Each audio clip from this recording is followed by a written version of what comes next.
Tonight, join some local heroes as they embark on a training mission that will take them from Camden, New Jersey to countries all over the globe. In our checkup segment, Dr. Kelly explains how you can prevent falls in your home, and Father Pat Lavin shares a delightful story of a South Philly-style neighborhood reunion. Next on Catholic Magazine.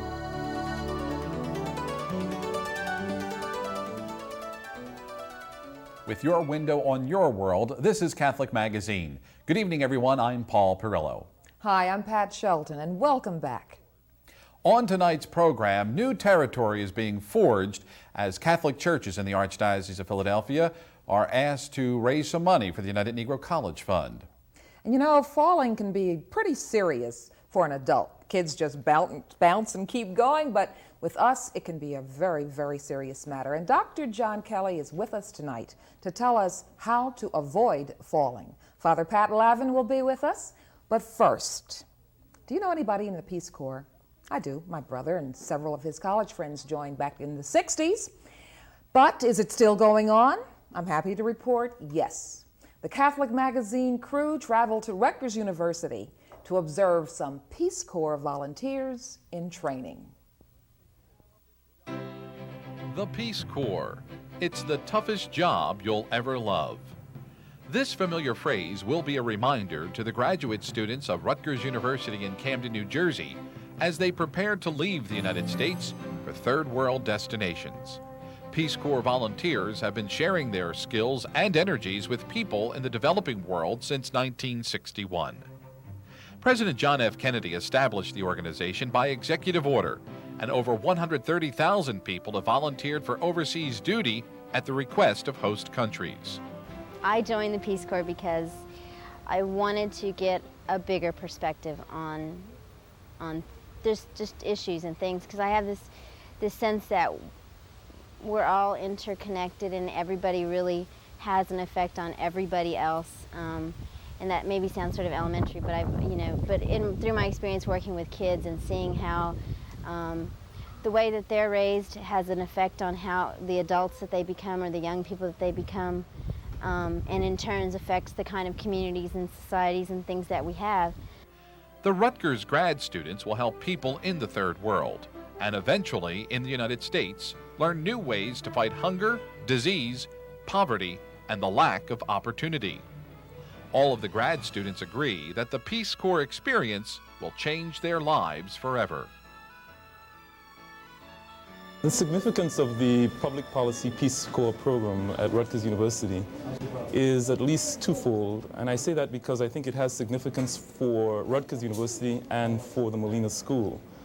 For Rutgers University, it allows our students to have an opportunity to experience what it's going to be like when they go into the third world and work in areas that have similar experiences to what's taking place in Camden at this time.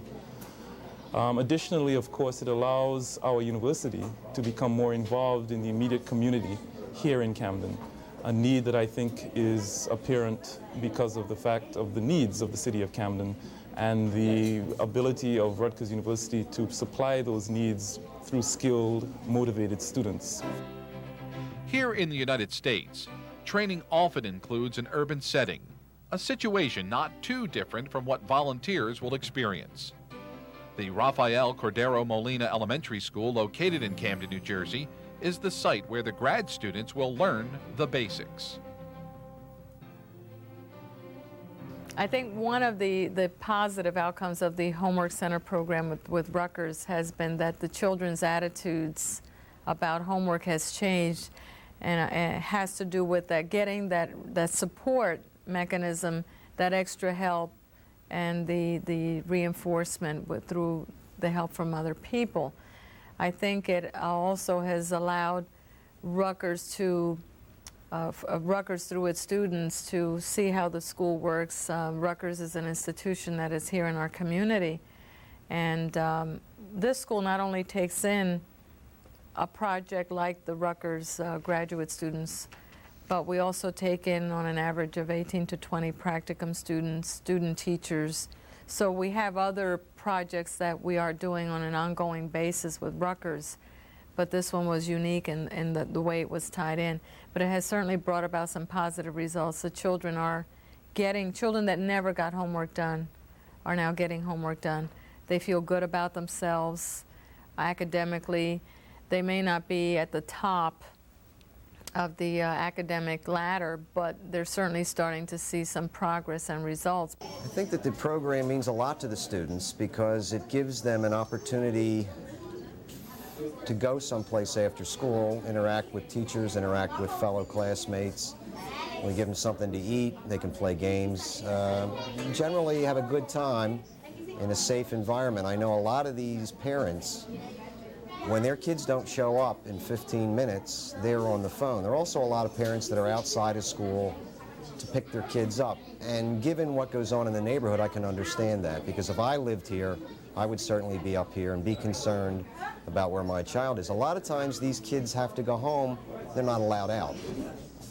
Given the activity, depending on where they live, given the activity that's going on out in the street, their parents don't want them outside playing. So this gives them a place to do something different, get their homework done, and have a good time. The Peace Corps experience, I'm going to be in Costa Rica for 2 years. I'm going to be working in programs for urban youth development, and so it'll be similar to this. One of the things that I've learned about working internationally is the concept of interdependence, is that the United States is dependent upon the people of Costa Rica in one way or another, in a very indirect manner, just like the people in the suburban neighborhoods are dependent upon the people in the urban neighborhoods. And we must all remember each other.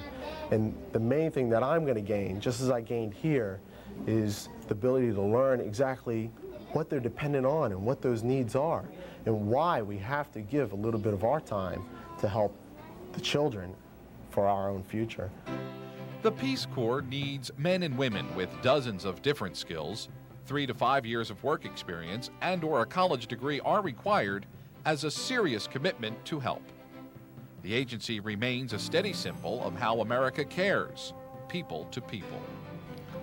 Well, I'm going to Namibia, and Namibia is a new country. They just got their independence from South Africa. They are just north of South Africa, between South Africa and Angola, on the southwest coast. I don't know as much as I'd like to know. I've been doing research, and I know a little bit. I know that they're a developing country. They're trying very hard to interact on the world stage, and we're going to try to help them do that. It's hard to know what I'm going to encounter when I get there, and I don't want to go with any preconceived notions. I want to go there, be surprised, and deal with whatever I encounter. I really don't expect anything. I'm very hopeful. I'm hopeful that I'll meet people that are interested in knowing about me as much as I'm interested in knowing about them, that are interested in an exchange of ideas and making friendships, because that's what I want to do. I want to go there and make friends. Volunteers leave behind far more than the wells dug, vegetables grown, or clinics built.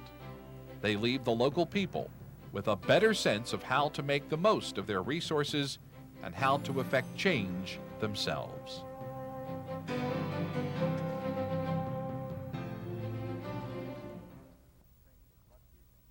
From Peace Corps volunteers training at Rutgers and Camden to the work of the United Negro College Fund, next on Catholic Magazine. We've all heard the advertising slogan, "A mind is a terrible thing to waste." This advertising campaign for the United Negro College Fund started 20 years ago and has become a permanent part of the American consciousness. Since its historic inception in the 1940s, the UNCF has helped member institutions to survive and grow. And once again, the UNCF is ready to forge new territory. UNCF Sunday will take place October 25th. It will allow you and me, the faithful of the Archdiocese of Philadelphia, the chance to contribute to the United Negro College Fund. Heading up UNCF Sunday is Father Victor Eschbach, pastor of Most Precious Blood Parish in Philadelphia.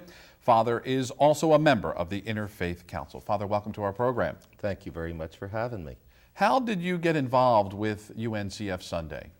Well, I was invited to join the Interfaith Council in support of the United Negro College Fund, and after 14 years as pastor of Most Precious Blood, it just has become so important, the whole idea of education of our African American youth, so that I really jumped at the opportunity. Now, it's my understanding that you're the first Catholic priest to head up UNCF Sunday. I am, and I'm just honored to have been invited to do that because I think it's so important that the church really support our African American people within the context of their own institutions, especially with regard to education. Now, the UNCF conducts a number of fundraising drives, if you will, throughout the year to raise money for the 41 member institutions. How will funds be collected in the Archdiocese of Philadelphia to benefit the UNCF? We've invited every pastor of every church, synagogue, mosque, really, to support it by means of a second collection in their churches on October the 25th. Okay, so what happens in the case that a pastor forgets or doesn't want to have this second collection? Can a person still go ahead and make a donation to UNCF outside the confines of this? Absolutely, and we certainly would encourage every person of goodwill in the Delaware Valley to contribute, if not through their church, then directly to the United Negro College Fund. Now, is this the first time, and you had mentioned that there are a number of other religious institutions throughout the city of Philadelphia and the suburbs that are participating in UNCF Sunday, but is this the first time that the parishes in the Archdiocese of Philadelphia are actually getting involved in this fundraising effort? It is. Certainly the more traditionally black churches of Protestant denominations have supported United Negro College Fund for years, but the Catholic Church has not been approached before, and we certainly think it's a worthy effort for the whole church community to be involved in. Now, the money that is raised on UNCF Sunday in the Archdiocese of Philadelphia, as well as throughout the religious community in the Delaware Valley, where will that money go, and any idea what that money will be used for? It will be dispersed to the 41 member colleges of the United Negro College Fund, and they will use that money for their operational expenses. Also, it's used to provide scholarships to youth who do not have the wherewithal to go to college. Now, it's also my understanding that this would seem the logical thing for the Archdiocese of Philadelphia to be involved in, because one of the 41 member institutions of the UNCF is Xavier University in New Orleans, which of course was founded by Mother Catherine Drexel of Philadelphia. Exactly, and this is so close to the hearts, most especially of black Catholics in the Archdiocese of Philadelphia, but it should be to all Catholic people. Mother Catherine Drexel has been an inspiration to the country and to the world, and her founding of Xavier University as still the only black Catholic university in the country speaks to our involvement in this tremendous effort of educating and developing our African American youth. Is there any goal that you, as the chairman, if you will, of UNCF Sunday, have in mind in terms of how much money you would like to see raised through this effort on October 25th? Interestingly, I just met with my parish council last night, and I asked them that question. How much should we ask our own members to contribute to the United Negro College Fund on October the 25th? And the parish council agreed that it was so terribly, terribly important for our youth that they really encouraged me to invite every family in the parish to contribute at least $25 to the fund, so that hopefully if every Catholic family would do that in the Archdiocese, it would be a tremendous help to all of the member colleges of the United Negro College Fund. Now, do we have any idea, Father, how many residents of the Delaware Valley are attending UNCF institutions? Yeah, there are 1,600 young people from the Delaware Valley who attend the 41 traditionally black colleges that are funded. Do we have any idea at this stage of the game as to whether or not this fundraising effort will be repeated in the Catholic parishes next year? Well, it certainly depends on this first effort and the success there, but we're only beginning, and we would certainly hope that the Catholic churches would contribute mightily, and this would be a success and continue into the future. Okay. My thanks to Father Victor Eschbach from the Most Precious Blood Parish. He is the pastor of the parish in Philadelphia, and he is co-chair of UNCF Sunday. And again, we would like to ask you to please be generous on UNCF Sunday, which is October 25th. And remember that a mind is a terrible thing to waste. Much more ahead on this edition of Catholic Magazine. We have some friends stopping by to see us, including Dr. John Kelly and Father Pat Lavin, so please stay with us.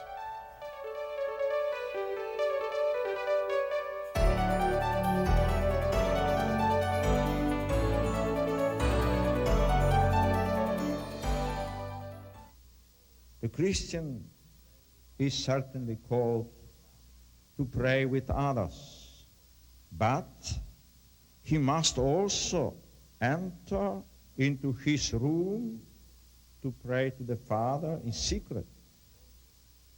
Indeed, according to the teaching of the Apostle Paul, he should pray without ceasing. We made it! Hey, I couldn't have gotten through physics without you. Yeah, well, you're on your own at college. It's not fair. That's all right. I'm gonna get a job, I'm gonna start working, I'm gonna save. And I'll be in college in another year or two.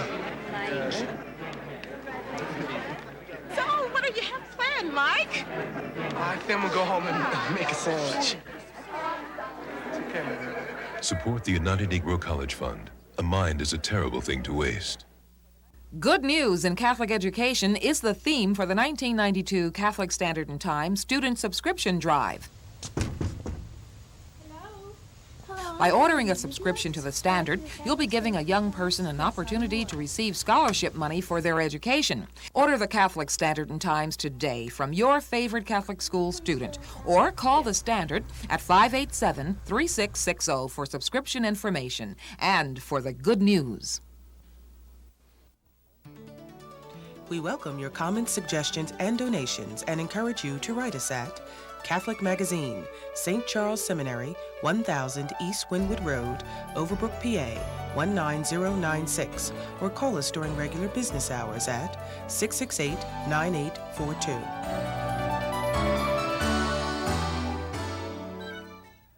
Up next on Catholic Magazine, Dr. John Kelly stops in to see us, and I'll tell you, I could have used him about 2 weeks ago as I fell down a few steps at home. And one thing you don't want to do this time of year is fall into fall. Dr. John Kelly is here with Checkup. Help! I've fallen and I can't get up! We've all probably heard that commercial one time or another, but falls are very, very serious business, particularly for the elderly. In fact, the 6th leading cause of death in those age 65 or greater are injuries, and most of these injuries are falls. 30% of those living in the community and 50% of those living in nursing homes over age 65 have at least one fall a year. In fact, 200,000 or greater Americans this year will sustain a hip fracture secondary to a fall. Why so many falls? Well, we have ourselves and our surroundings to blame. Loosely applied rugs, slippery surfaces, poorly lit hallways, dangerous bathrooms, all can contribute to this problem. And secondly, as we get older, we see less well, we hear less well, our balance can be impaired. All these things contribute to our inability to navigate through our household. What can we do to minimize these falls? First, see your doctor.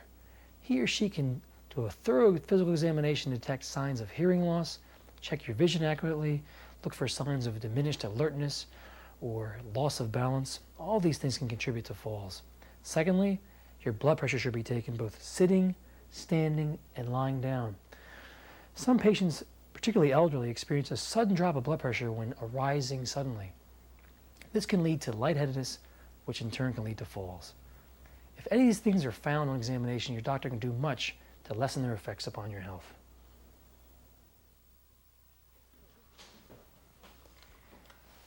In addition, it's important to fall-proof your home. Things like this on the floor certainly don't help. Cute, aren't they? There are 6 problem areas in the home associated with a high incidence of falls. They are surfaces, stairways, the bathroom, bedroom, chairs, and high shelves. Make sure rugs and carpets are firmly affixed to the floor. Keep slippery surfaces to an absolute minimum. Make sure that hallways and stairways are well lit. For the bathroom, install a railing to help you get in and out of the bathtub. When getting up in the morning, sit on the side of the bed and wait there for a full minute before arising. This will help avoid sudden shifts in blood pressure known to be associated with dizziness and therefore falls. Try to avoid high shelves and inaccessible places for storage. If you must use these places, enlist the help of a friend or relative. With all these suggestions, I hope the number of falls this fall is an absolute minimum. For Checkup, I'm Dr. John Kelly. Thank you, Doctor. Anybody who knows me knows that I love reunions. Well, Father Pat Lavin had one recently, a reunion in his old neighborhood in South Philadelphia on Bucknell Street. Tell us about it, Father Pat.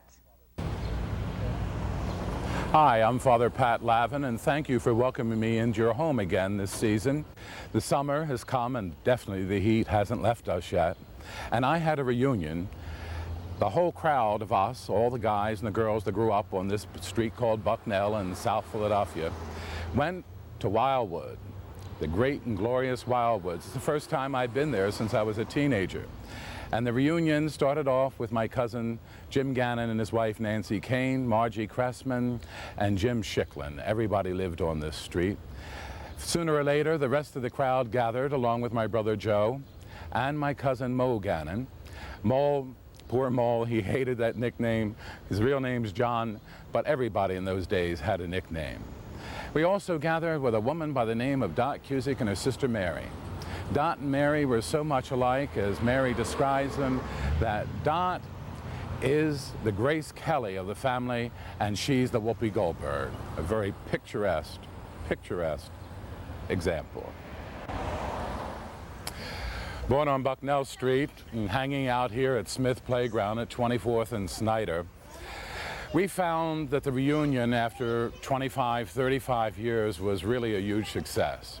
We were able to laugh with one another, we cried tears of joy, and we had simply a wonderful, wonderful time.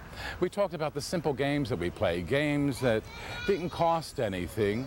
You see, because we didn't have much money, but we had a lot of imagination. We would play Chew the Peg. That could cost you a belt and a few holes in it. We played half ball and pimple ball, and we played Dead Man's Box. And to get the bottle caps, we would go around to Joe's grocery store or to Cass's soda fountain, and we would get them for free. It was a great time, great use of imagination, and thank God we didn't have any Nintendo games in those days. We had games like Knuckles. I remember playing with Doc Cusick, and we shared the story back and forth with one another, that I hit her knuckles so hard one day that her nose started to bleed. And another game we played, it was a fabulous game in South Philadelphia called Buck Buck. It was the only game I didn't have to worry about being chosen out last. I usually was the first because I was always bigger than everybody else. And all of a sudden you'd hear Buck Buck number 2 coming, and I would leapfrog over the first kid and land right on Doc Cusick's back, and the whole pile would fall to the ground, and we won again. Oh, those were the days. Sometimes I wish we had that simplicity. We were raised in a neighborhood where all of the houses were painted the same. They were all rented. Most of our family members were blue-collar workers. And today, most of us are white-collar workers, not all like this white collar, but they're white-collar workers because they're lawyers, and they're businessmen, and they're salesmen, and some are firemen and policemen, and my brother is a military person. Oh yes, we are considered today what some people would consider successful.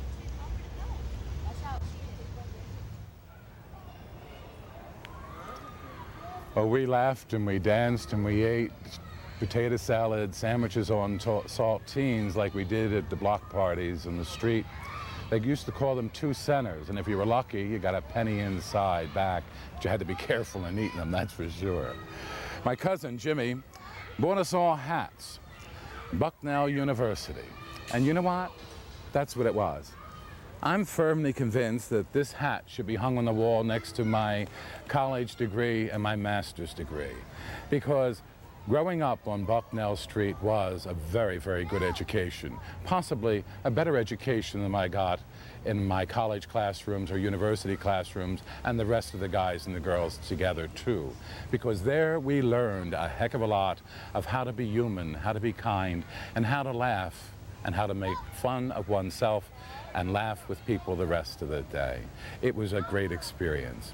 You know, I'm thinking, when I was a kid, one of the most wisest sayings I ever heard came from my mother Blanche. Possibly a saying that could be said to one of these children that are running around here today. My brother Joe said, "Ma, are we rich or are we poor?" And she looked at him and she smiled and she grabbed a hold of him and she says, "Joey, we're very, very rich. And someday we might have money." This is Father Pat Lavin. Until we meet again, shalom. All right, kids, you think I can grow up, climb up on this thing with you? You think about Oh, thank you, Father Pat.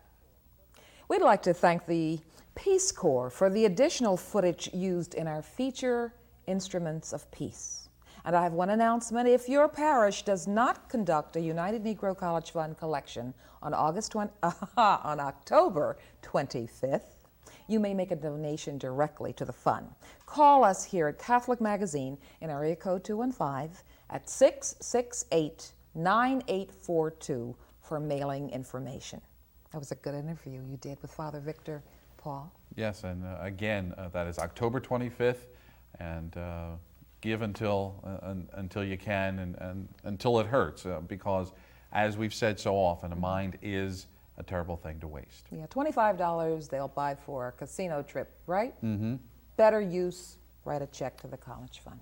That wraps up this edition of Catholic Magazine. I'm Paul Pirello. And I'm Pat Shelton. We'll see you again next week. Good night. Good night. SEP materials for Catholic Magazine provided by Tague Lumber Incorporated, serving the Delaware Valley for over 75 years. And by John Wanamaker, fine stores in the Delaware Valley.